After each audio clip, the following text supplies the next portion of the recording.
tensions mounted as Chinese battles with the Tibetan resistance took place ever nearer to Lhasa. Refugees from the violence in eastern Tibet were arriving by the thousands with shocking accounts of Chinese brutality. By March of 1959, the situation was explosive.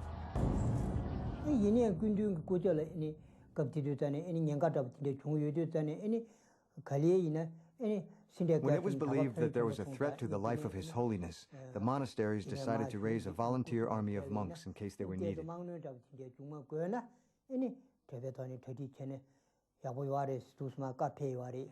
Taking up arms and fighting does go against a monk's vows. We put aside our vows and prepared to oppose them and to die fighting. This was done for the future survival of Buddha's teachings, our community, and our culture.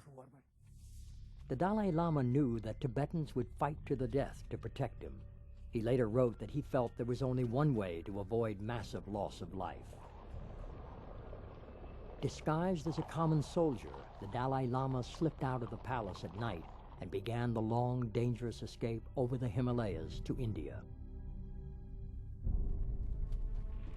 Days later, the Chinese army bombed the Dalai Lama's palace, and Tibetans across the country erupted in revolt.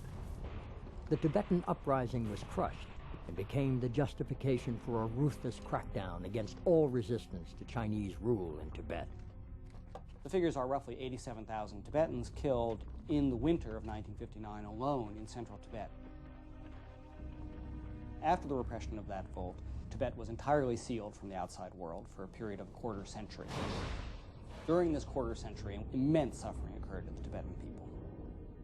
In 1960, the International Commission of Jurists, an independent human rights organization, concluded that China was guilty of committing genocide in Tibet.